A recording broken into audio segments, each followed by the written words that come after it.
आबाट आमाको दे रहा हूँ।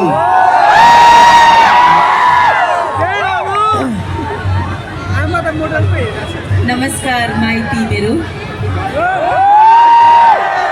सबैलाई धेरै धेरै नमस्कार र सबैभन्दा पहिला थ्याङ्क यू भन्न चाहन्छु हाम्रो आज यो छेडमा हजुरहरू हामीलाई साथ दिनको लागि यस्तो जाडोमा यहाँ आएर बसिदिनु भएको छ।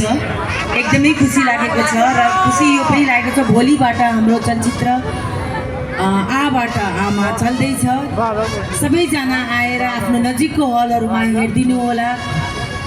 आमा भन्ने धेरै चलचित्र बनिसकेको छ। यो चलचित्र चाहिँ के रहेछ, किन यस्तो प्रचार प्रसार भइरहेछ, यो चलचित्रको बारेमा किन यस्तो सुन्न पाइरहेछ जस्तो अलिकति लाग्यो होला। सर्टकटमा भन्छु म हजुरहरूलाई, यो चलचित्र नेपाल आमाको कथा बोकेको चलचित्र हो। यो चलचित्र नेपाल आमाको पीडा बोकेको चलचित्र हो। यो चलचित्र हामी सबैको कथा व्यथा र पीडा बोकेको चलचित्र हो हामी नेपालीहरूको। त्यही भएर यो चलचित्र एकचोटि हेर्नुपर्छ। शब्दै यति गरुङ्गो भारी शब्द छ आमा, र मलाई चाहिँ यो आमा भन्ने जुन टाइटल, जुन आमा भन्ने शब्दमा जुन चलचित्र खेल्न पाउँदा एकदमै गर्व लागेको छ, खुसी लागेको छ। हाम्रो कुन चलचित्र चल्दैछ रे? One more एकचोटि please. Thank you so much. भोलिबाट चलचित्र चल्दैछ, सबैजना आएर हेरिदिनु होला। र अहिले अब हामी आमा बुवा गएर हाम्रो छोराछोरी पठाउँछौँ, भयङ्कर रमाइलो गर्नु होला। सबजनाले डान्स गर्नुपर्छ।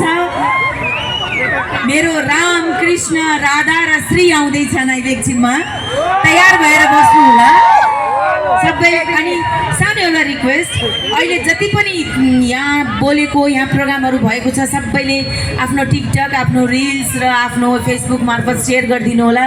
र हाम्रो आबाट आमा टिमलाई, पल शाहलाई, विपना थापालाई ट्याग गरिदिनु होला। हामी सबैको एन्सर दिने कोसिस गर्दैछौँ, सबैको पोस्ट सेयर गर्छौँ। Thank you so much. भोलिबाट आबाट आमा चल्दैछ। आजसम्म यो चलचित्र हाम्रो हो, भोलिबाट आमा तपाईँको हो, तपाईँहरूको हातमा छ। थ्याङ्क यू, नमस्ते। धेरै धन्यवाद। एकैछिन स्टेजमा बस्दिनु होला, यहाँलाई सम्मान छ। चलचित्रको टिमको तर्फबाट कृपया प्रकाश कुँवर निर्माताज्यू लगायतको टिमले उहाँहरूलाई सम्मान गरिदिनु होला। यो सम्मान आमाको लागि पनि, आबाट आमाको लागि पनि, विपुनाजीको लागि पनि, प्रकाश भोलिदेखि चलचित्र आमा चल्दैछ। यहाँले थाहा पाइसक्नुभयो। यो जानकारी दिनको लागि पनि आज हामीले यो सानो तपाईँहरूसँग साक्षात्कार गरेका हौँ। केही बेरपछि म पल शाह सहितको टिमलाई बोलाउँदैछु। बोलाऊ। तर त्योभन्दा अगाडि एउटा गीत सुनौ है, एउटा गीत सुनौ।